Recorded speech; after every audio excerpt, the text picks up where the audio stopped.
Nestled in the suburbs of West London are 320 acres containing one of the most amazing plant collections in the world.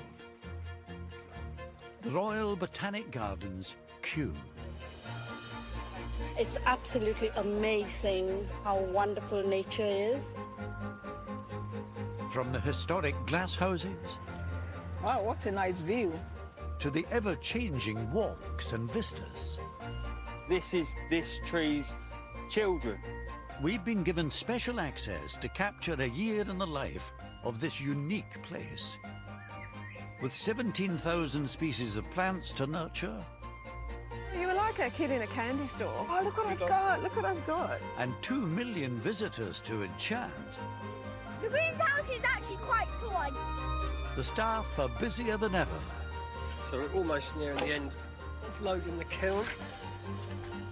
Creating vibrant public displays It's addictive to work with just so many beautiful flowers. and doing vital work behind the scenes. This unit is a big drone. In here is a laser that spins around. Throughout the months and whatever the weather, This is the cycle to have when you're having a bad day with the view of the farmhouse. the gardens and the people who keep them alive never stay still.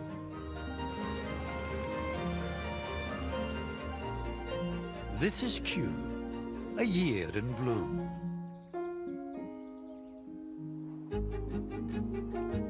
Summer is now bursting out all across Kew Gardens, with visitors arriving in droves, eager to breathe in the scents and bathe in the atmosphere of this spectacular place. This time of year, one plant gets a lot of attention, as its flowers last for just 10 days. These are the stars of the new peony garden. The thing I like about peonies is the aesthetic look of them. They look really beautiful. There's a reason why people paint roses and peonies, because of the structure of them and the colors that they give out. Peonies have always been something from my childhood. My mother was a keen gardener, and I just remember this time of year, these enormous great flowers came up with huge great globes of purple crimson colour, and she would pick them and make these wonderful flower arrangements in the house. There are 35 accepted species of herbaceous and tree peonies, and the man responsible for this riot of colour is botanical horticulturist Joe. They are fantastic flowers. They're just so showy.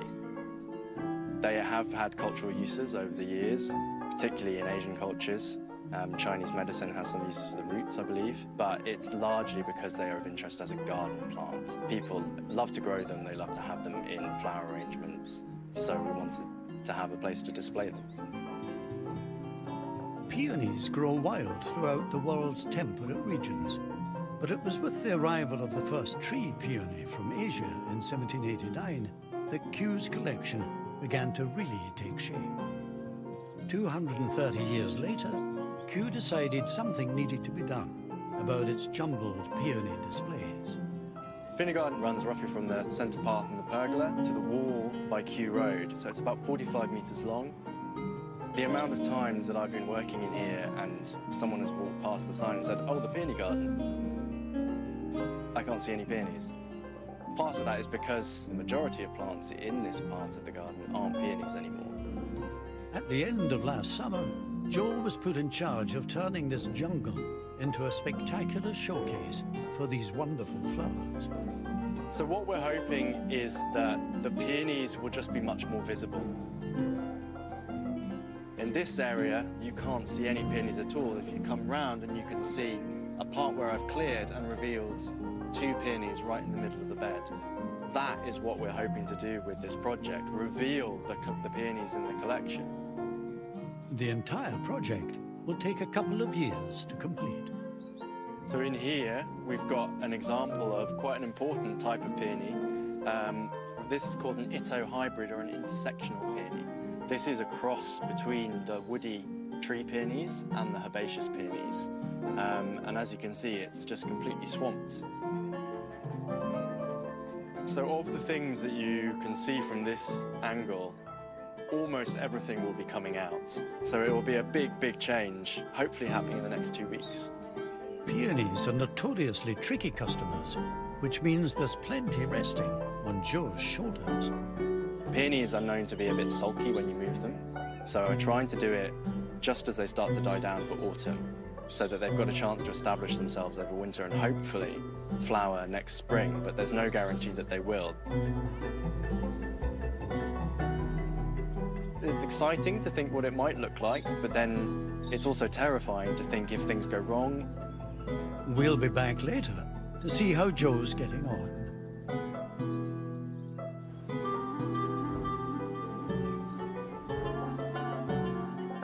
In the meantime, a short distance from the peony displays is the kitchen garden, a place where amazing vegetables are grown. Different crops are tested for their climate change resilience, along with produce galore for Q's cafes and restaurants. When George III lived here, this garden supplied his kitchens. This was the site of the original Georgian kitchen garden, which shut down at the end of the 1800s. This year, just like the peony displays, Helena is watching the winds of change blow across her kingdom. Her kitchen garden is being renovated, but only after everything was removed. So it was really sad. It was really hard to pull out 10 years' work. But I am now really excited. The contractors are due any day, and it gives me so many more opportunities to grow. And Helena has plenty to be excited about. No more grass paths, we're getting some hardcore paths, which means we can have more visitors in here. So that's going to be great. Once the landscaping is complete, planting can start. And Helena is already one step ahead. We're going to have a whole bed full of chilies, so I've got about 200. Well, there's about 200 there, and then I've got a few more actually propagating here. We've got some aubergines, which are only just germinated, so we've pricked those out. But I love aubergines, and in a hot year, I think it's going to be a hot year, they grow really, really well. For Helena, and for thousands of visitors, the kitchen garden's grand reopening can't come a day too soon. People come here all the time to ask how to grow their vegetables, to see what we're growing. So over the last 10 years it's been in place, there's been more and more need for making it a permanent space. I am very, very excited that it's happening this year. We're celebrating food this year at Kew. I couldn't be happier. But with the builders due any day now, Helena is going to have to find something else to occupy her.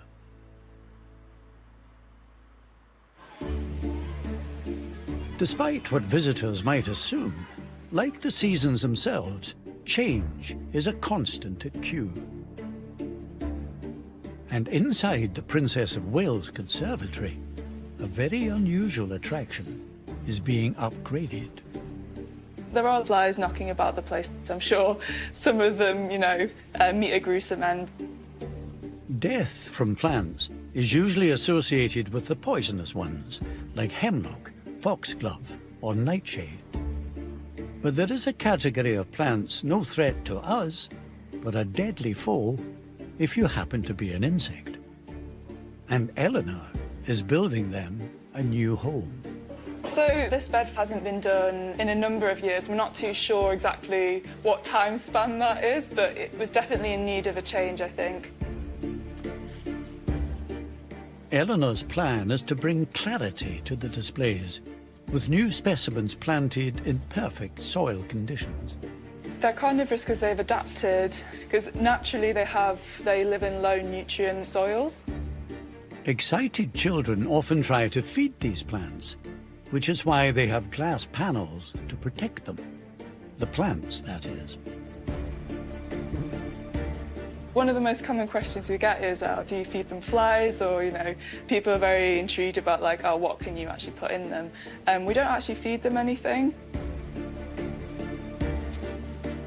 With all the old plants out, all Eleanor needs now is some new ones. And she knows a man who can help. And I think it's pretty much done. And then the exciting part, we get to go pick up the plants from the tropical nursery.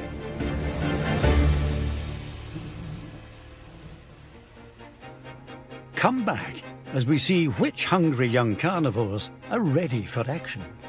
The leaf snaps shut and it traps the flying insect usually inside.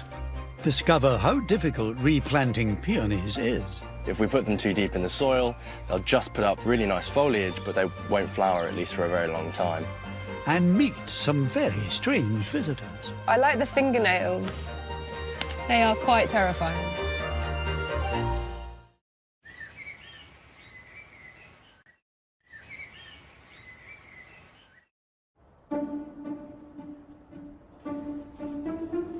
Hi Tom, you all right? Hi Annette, we've got the trays ready of carnivorous plants. Oh, they're looking amazing. They're looking all right, aren't Yeah. As the days in Kew Gardens get warmer, in the Princess of Wales Conservatory, work is underway to revitalise their display of nature's wiliest survivors.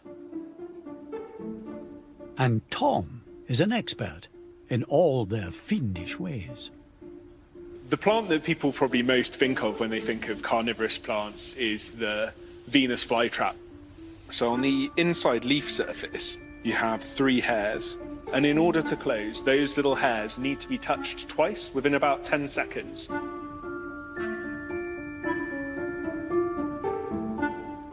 The leaf snaps shut and it traps the flying insect usually inside. Tom's job is to select plants that will not only thrive in the new display, but also showcase the range of devilish weaponry at these plants' disposal. The plant we've got here is Drosera binata, and this is a carnivorous sundew from Australasia.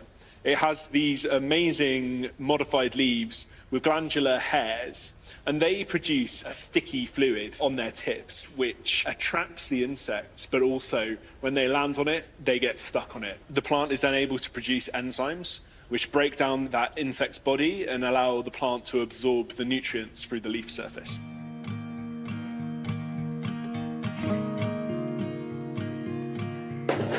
With the new beds ready and waiting, Eleanor is itching to get planting. Right. Thanks a lot, Tom. No worries. Cheers, See you Eleanor. soon. Bye.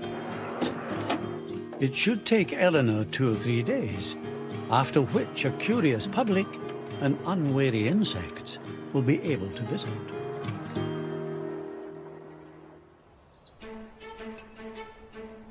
Work is underway to completely redesign the garden's neglected peony borders.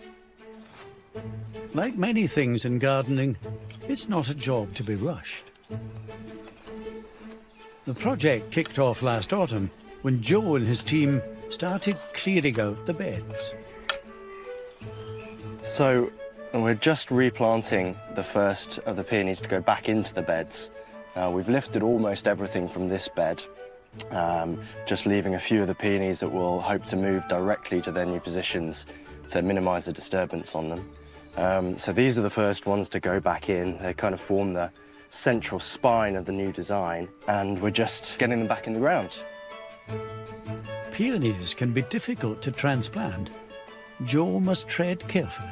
Peonies like a really moist but nicely drained soil.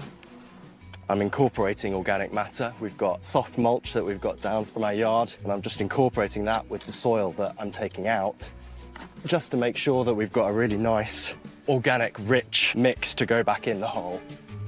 The UK has a long tradition of peony cultivation, and they've been growing at Kew for centuries, so Joe probably knows what he's doing.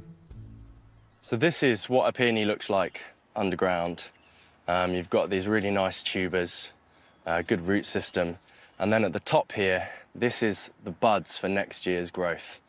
So that's the kind of the key thing that we're looking at when we're replanting them, because they really don't like to be buried too deep. If we put them too deep in the soil, they'll just put up really nice foliage, but they won't flower, at least for a very long time. So we've washed all of these off, we've got out all the bad weeds, and now we're ready to put them back in the ground. The plan for the new species layout is ambitious. So we've got the design down conceptually. We know that starting in that corner, we've got peonies that come from North Africa, the Iberian Peninsula, the Balearic Islands. We move this way until we get to sort of the Black Sea, that kind of area. Crossing over will then be the Caucasus, moving into Asia, and then the far east of Asia, up there.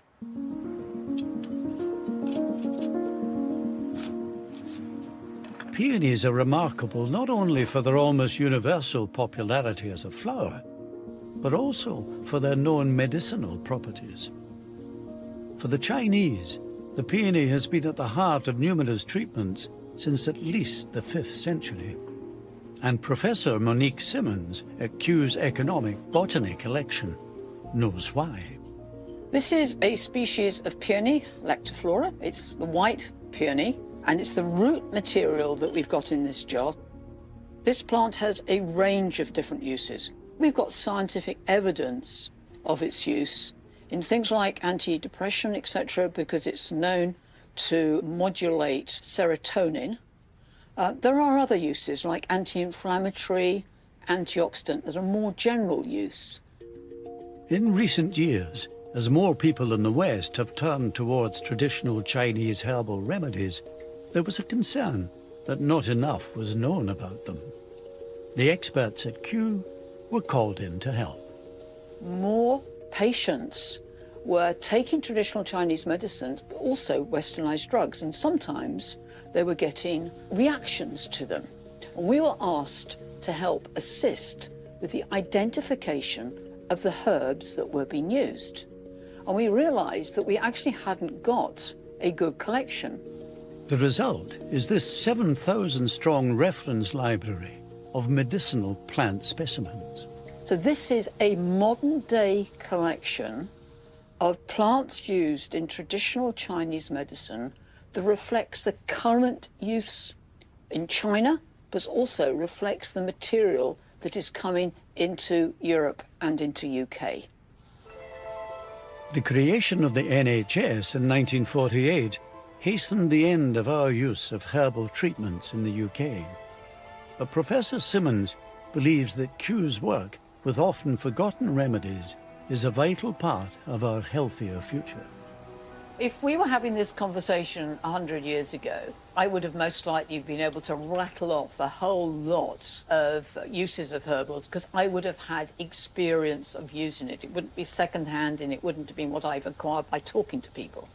That's why it's very important that we don't lose that information. There's lots of questions here that justify further research. As the Greek philosopher Heraclitus once said, everything changes except change itself. At Kew, change is constant, and some new arrivals are proof of that.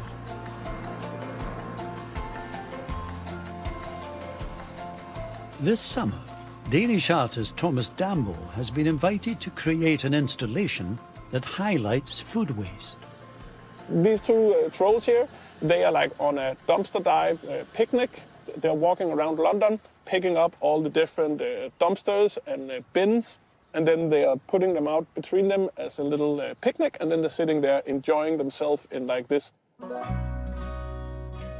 Starting with Hector the Protector on a Puerto Rican island in 2014, Thomas has built over 90 giant trolls out of discarded warehouse pallets in far-flung locations around the world. I like to cast a light on the potential in our waste and in our trash that changes people's perspective from trash being something that has no value into something that's like super cool and awesome. And I think you can do that by bringing it into people's life and bringing it into Kew Gardens here. While her kitchen garden is being renovated, Helena has been seconded to help Thomas realize his vision. Hello. Hello. I'm Helena. I'm the kitchen gardener here, so I'm going to be planting these guys up with some plants. Nice to meet you. These are amazing. Well, thank you.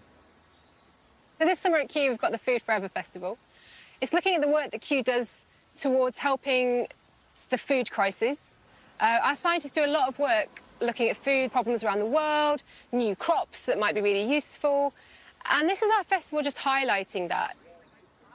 How long did it take you to make them? I usually say between 500 and 1,000 working hours for one. So to build a hand like this here, somewhere between 1 and 3 days. Wow, I like the fingernails.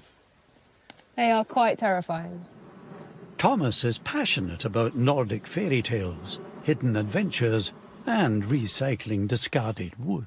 I like to play really big and I make really, really big things, but I would never send somebody to just cut down the rainforest in order for me to be able just to play around like this.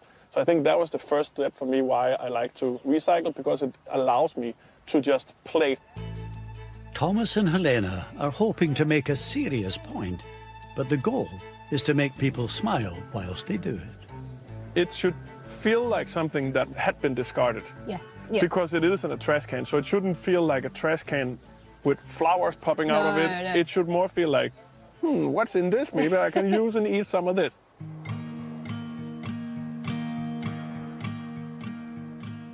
Helena's brief is to introduce a little chaos to the proceedings. I thought I'd see if the sweet pea would climb up his hand. I'm becoming quite a child. It's like, can I colour him in with plants?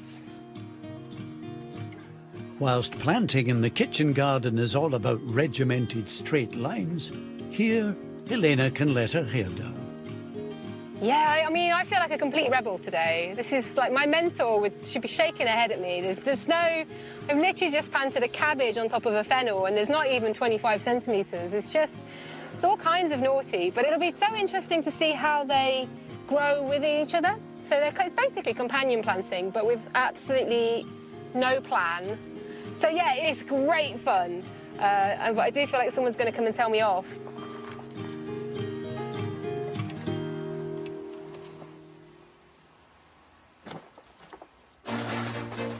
Come back as we discover the ancient craft of charcoal production.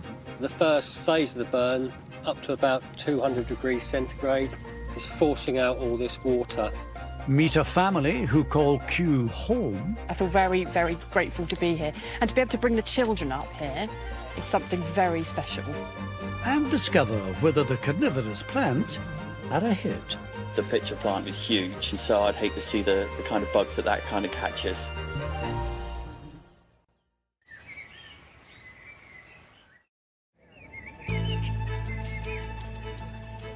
In Kew Gardens, Princess of Wales Conservatory, Eleanor is busy planting her new arrivals, dozens of deadly carnivorous plants. This species mostly grows in boggy, acidic conditions, so getting their new soil right is critical. So this is hydroleca, which is basically compressed clay. It's just in order so that we can water the trays rather than the actual pots, because as you can see, they're so tiny. And if we watered them from above, we'd run the risk of overwhelming the roots or even just the tiny flowers. It's just a better way of enabling watering to happen. How and when most plants are watered is key to their health, but carnivorous plants are especially sensitive. Over in the nursery, Tom treats them like VIPs. Carnivorous plants are a particularly challenging group of plants to grow. They require very pure water.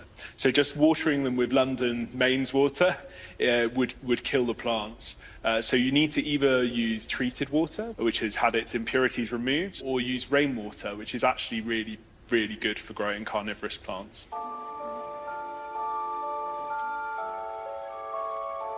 So, pretty much done here. Just a few more plants to go in, but yeah, it's really coming along quite nicely. With the plants finally nestled in their perfect new home, what do the crowds of visitors make of Eleanor's hard work?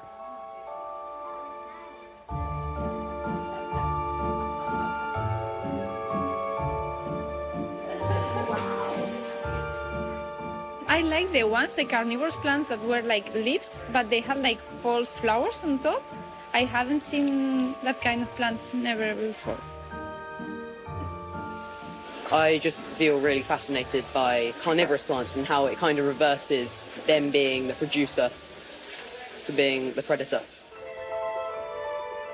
I found it really interesting that they were so varied in nature, And I was actually surprised by the climate in there. It was a lot cooler than I would have thought it was. The pitcher plant was huge, and so I'd hate to see the kind of bugs that kind of catches. Judging by the public's reactions, Eleanor has reason to feel pleased with herself. It's nice to let people finally back in, and they can ask questions, and quite a few recognise that it's something different and new. So yeah, it's really nice to see.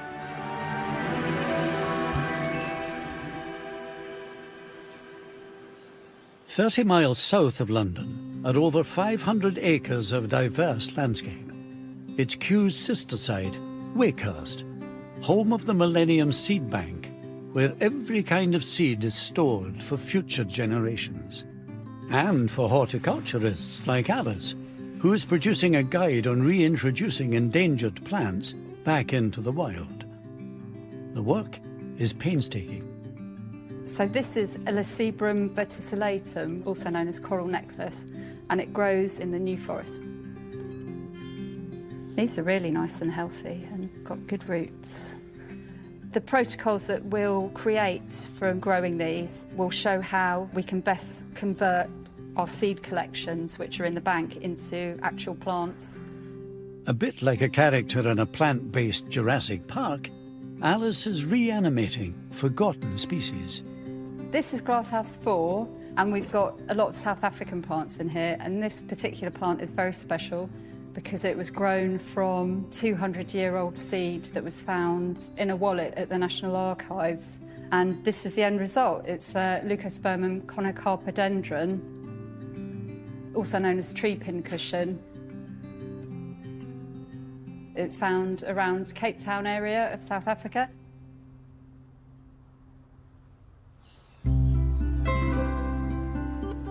Only 10 minutes away from Alice's glasshouse, in one of Wakehurst's quiet woodland glades, an ancient craft is being kept alive. Charcoal production. There is evidence of charcoal being made around here by the Romans. 2,000 years later, the charcoal Stephen produces isn't used in blacksmiths' forges, but does help manage the estate's woodlands and maintain biodiversity. So this particular kiln has 6 ports on it, so 3 will be chimneys and 3 will be fireboxes. So this one is going to be a chimney, which is going to draw all the moisture out through the pipes. And then this one is going to be a firebox, and this is where we're going to light one of the fires to get the actual kiln going.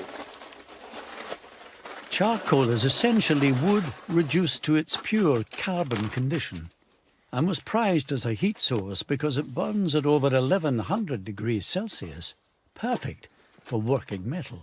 So the fireboxes are dressed with some charcoal, and then the chimneys we leave open, so we don't put any charcoal in there. And then we put these half moons over these tunnels just to keep them open, so when we light the kiln, it doesn't drop down and block out the chimneys and the fireboxes. The wood Stephen is using has been air-dried, but he wants to force out all the remaining moisture. So these are brown ends from a previous burn, so we always need a few brown ends to light the next kiln. So the brown ends will then go in the centre of the kiln to enable the fire to get going.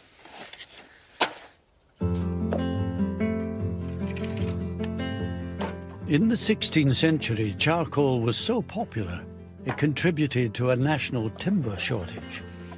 Today, it's just Stephen and a few logs. So we're almost nearing the end of loading the kiln. The trick to making perfect charcoal is knowing how much air to let in. So when I first light the kiln, so this is the firebox where I lit it, so we can let this burn. To prevent the air being drawn in through the chimney, I'll block this off. This part of the burn's really important. With the fire now taking hold, the logs start to lose all the water in them.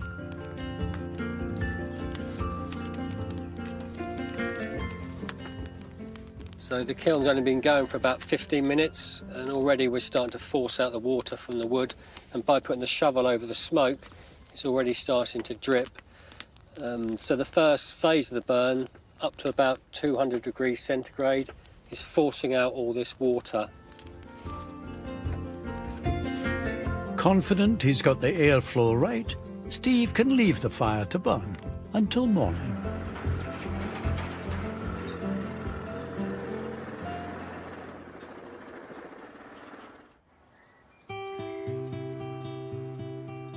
Back at Kew, things are also shutting up for the night, which means it's time for some of the animals that live here to stretch their legs. Along with half a dozen families who live on site, including head of tree collections Kevin, his wife Laura, and their 2 children. Oh, this is nice. Where we go?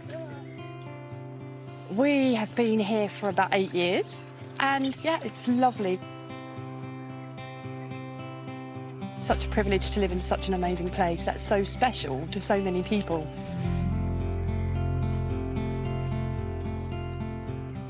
Ethan's 18 months, Oscar's 6, coming up 7. And Oscar's very fortunate. He loves the log trail. He got to see the log trail being built. He loves playing on it, and he can go there when it's quiet, and it's his little place. Oh, big jump. Oh, well done.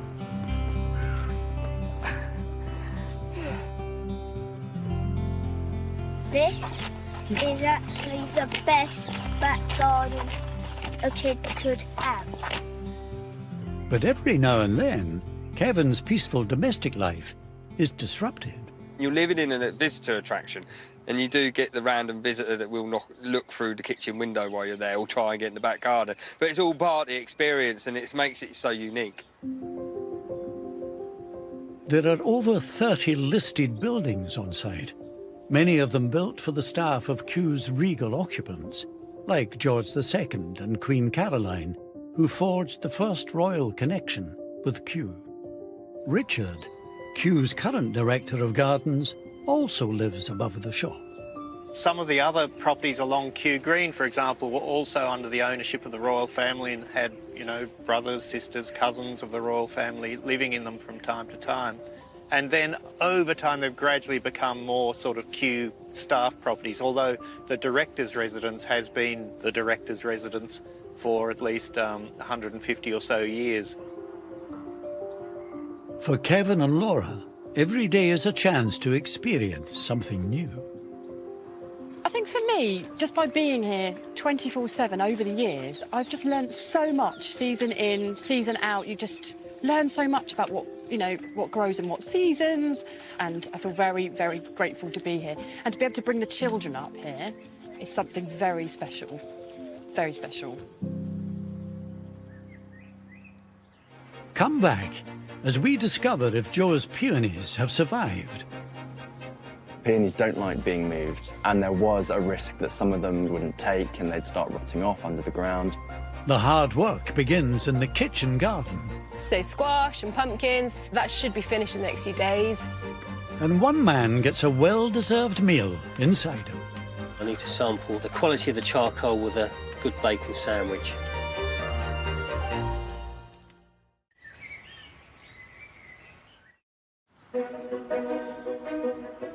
At Kew Gardens, work began last autumn to completely redesign the peony borders. It's not been a project without risks. Peonies don't like being moved, and there was a risk that some of them, you know, they had big root balls on them that maybe those root balls wouldn't take and they'd start rotting off under the ground. But actually, because all of them seem to come, every clump that we've moved, there's at least some coming up already. So that's really, really positive. It's now mid-May, and it's time to find out just how successful Joe's grand redesign has been. Everything that you see from there round to the tree has been redone in autumn last year. In amongst all the things Joe was expecting are some lovely surprises. This particular plant really symbolises the success of this project. This is a peony species called Peonia tenuifolia, And as you can see, it's got the really fine leaves that the rest of the peonies don't have. In fact, the ones behind it are a real contrast to what it has. This was kind of really hidden underneath a lot of the other plants that we took out. It's obviously a very delicate little plant, and it's never flowered before in this garden. And I think that really shows that we did the right thing. Joe had been hoping to complete the peony garden remodelling this year, but it was not to be. We thought that maybe we might get all of this done in 1 year. That was very optimistic, as it turns out. We hit some snags along the way, big patches of ground that we had to dig pernicious weeds out of, that kind of thing. But in a way, it's good to do it properly, and the fact that it's been so successful is really encouraging and means that we go into the next year feeling good about doing that next phase of the project. The peony garden is not the only area getting a makeover.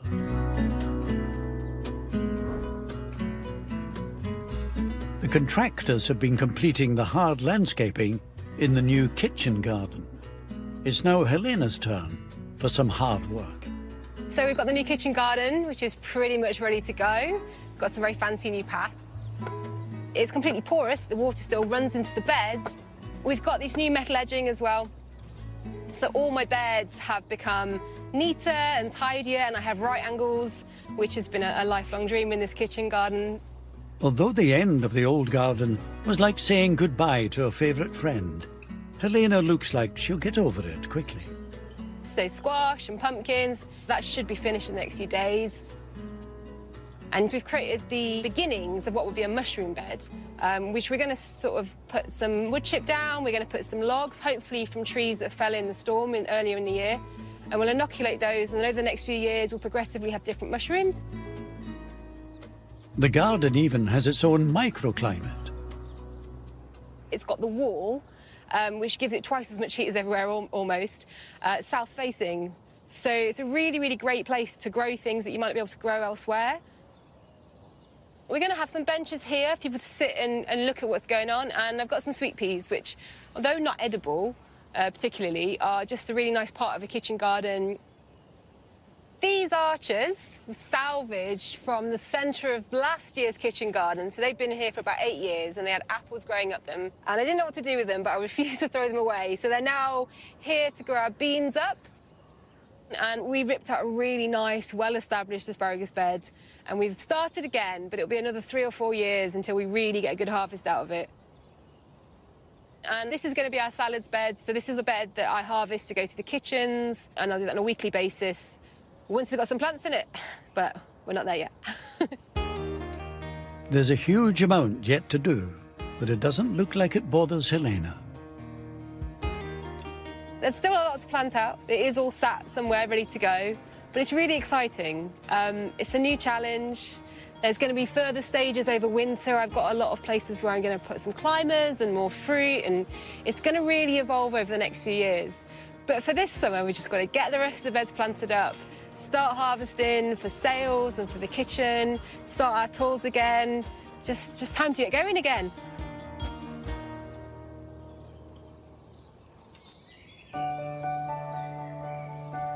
"30 miles south at the Wild Botanic Garden at Wakehurst, Sussex, the kiln has been burning since yesterday. Time for Stephen to collect the charcoal he's created from the surrounding woodland. So what I'm looking for is good quality brittle charcoal that's going to break up quite nicely into lumps. So a nice even burn through the kiln. We're looking at a reasonable good burn here. Stephen is not the first charcoal burner in these parts. So charking is actually one of the oldest human crafts in existence. So the amazing thing is, what I'm producing today, the Romans were producing a couple of thousand years ago. So charcoal historically is what sort of moulded the woodlands we're in today. The charcoal industry at its height in the 19th century was producing thousands of tons of charcoal for the iron industry. This is about 85% pure carbon, so it burns really hot.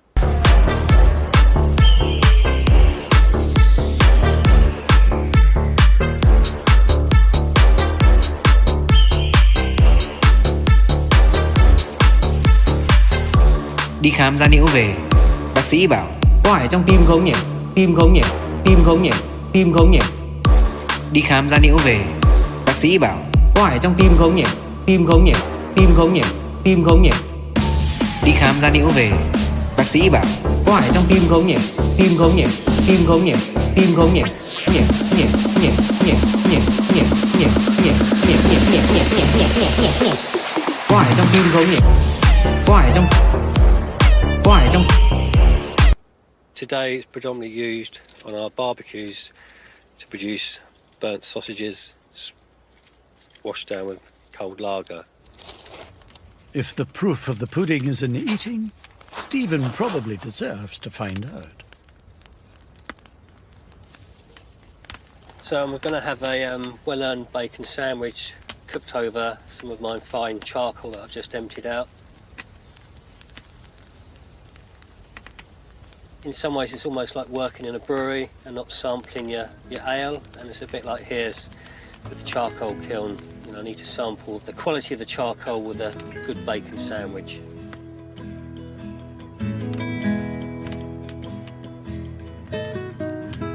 While Stephen tucks into his bacon sandwich, back at Kew, it's the trolls that are settling down for something to eat. So the Trolls is the one installation that's really based towards children, families. It's a very light touch, but I think in many ways that's more engaging, because sometimes if you're too serious, it can really turn people off. They're not listening. Whereas two trolls who are having a fantastic picnic out of bins, I mean, that's great. And we're really encouraging families to come and picnic with the trolls, take their pictures with the trolls. I think they're going to be the celebrities at Kew this year. The question is, does Kew's discerning public agree? I think that the way they're made is really cool. Out of all the wood, I think it looks really effective. Did you think they were friendly? Yeah. I did. A lot of people take food for granted, and then it normally ends up in those garbage bins over there. So it shows how much food is wasted every day. I think they'll be nice because they're not wasting the food. They're keeping it. Thomas has many more installations planned for far-flung corners of the world, but he can leave this project confident that these trolls are a hit. I hope that when people come and see my sculptures here in Kew Garden, that they'll remember that there is enough trash to fuel a giant. So you cannot throw it out, because then you'll kill that giant. And the giant is our world. Boom! And how big are they? Show me how big are they? This big. Next time, it's Back to the Future with a Victorian tree transplanter. Its nickname is the Devil because every time someone used it, someone got injured. The parterre team rushed to make thousands of flowers bloom. This takes absolute minimum 2 weeks to do, and that's with a lot of extra help. And a rare tropical plant causes a big stink. Yeah. It's so smelly. It smells like feces. And that's news same time next Tuesday as we return to Kew Gardens A Year in Bloom. On Thursday at 9, Cannon Hall's Rob and Dave experience farming through the ages, and incredibly, they learn some new skills in brand new A Farm Through Time. Next and new tonight, Alan and Yvonne bought their new home online in the remote Scottish Highlands without ever seeing it. What a daring thing to do. Ben Fogel finds out how their new life in the country is shaping up after the break.